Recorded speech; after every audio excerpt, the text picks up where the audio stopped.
Gandalf's at the Prancing Pony again, and he wrote a program to help keep track of the number of pints he has been drinking. Now, when I execute this program, we're going to go ahead and see that the console.log prints to the screen, but the actual bar keep is showing undefined. So we have 7 down here, and then we have prints on tab as undefined. Now, why is this happening? Well, this function is not actually returning a value. In order to make sure that Gandalf knows how much he owes and how much he needs to pay, we're going to talk about the difference between a console.log inside of a function and the actual return statement of a function.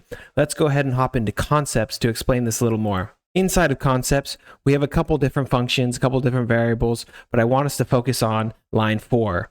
First, we have a function count pints a, and we just have a console.log, and we're printing the number 7. Now, what ends up happening is that this function executes, it prints to the screen 7, but we don't know anything after the function prints. We lose that value. Now, what we want to be able to do is to control and keep that value so that the program can use it again. That's the main point of the return statement, so that we know what happens inside of a function and we can keep something from it after it runs.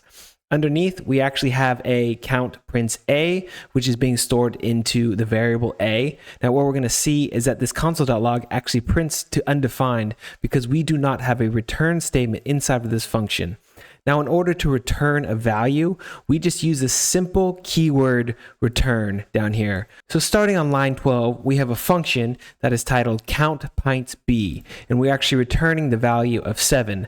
Now, when we execute this program down here, we have const b, which is our variable, storing the value that is coming from the function, which will be 7. And when we see console.log b down here, we will actually be printing the value of 7 onto screen. Well, if we look down here, we are capturing a return value and using it. So this is a bit more of a complex function because we are passing in a couple parameters up here. We have the pints, which is a data type of number, and we have the price each, which is a data type of number.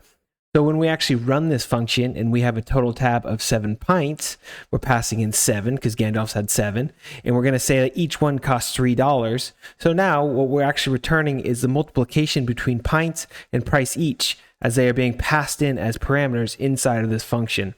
So what we'll see on line 24 is that total is equal to 21. And then we'll go ahead and console.log the tab and receive the total of that tab. I'm going to go ahead and execute the program now so we can see all of those print to screen. And now we can see that we have up here console.log 7. We have undefined because we do not have a return. It's just a console.log. Down here on line 12, or actually line 13, we're returning 7. We're going to go ahead and console.log that value that's being returned, and we have 7. So now the program knows about it because we have returned 7 inside of our function. Lastly, if we scroll down here, we have a function that makes sure to multiply the number of pints times the price of each pint. And what we're seeing is that we're returning the value of 7 times 3, which will be 21. And then we're passing that total, which has been stored inside of the variable total. And we're passing that inside of a console.log with the strings of tab total plus total. And now we can see down here that we have tab total is 21. So our functions and our return statements are working perfectly. Now, the last thing we need to do is go ahead and fix Gandalf's code. But before that, please remember to like and subscribe. This is a new channel, so any support that can be given is wonderful. Thank you very much. Now we're inside of the function for Gandalf's bar tab, and we're going to do a couple things. We're going to make sure to add the return statement, of course, inside the number of pints, but we want to make this function a bit more dynamic. We want to make sure that we can pass in the variable of the number of pints Gandalf has had and the variable of the cost of each pint. So it's going to be similar to the concept. I'm going to go ahead and do some live coding now.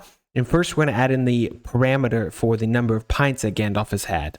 Next, we're going to go ahead and add in the variable for the cost of each.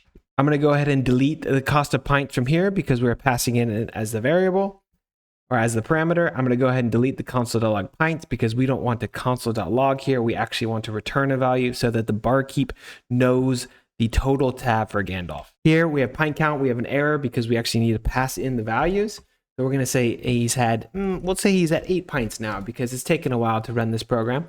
And lastly, we're going to do the cost of each pint. We'll say $3. So we'll go ahead and return the pints multiplied by the cost of pint, and we'll see what we return here. So I'm going to go ahead and execute the program. And we can see that Gandalf bar tab is now 24. So to summarize, a return statement helps capture a value that is being passed through a function and helps the program remember or retain the information of what happens inside of a function. If you do not have a return value, then the program will no longer remember what's going on. Thanks for listening. Remember to keep learning, keep building.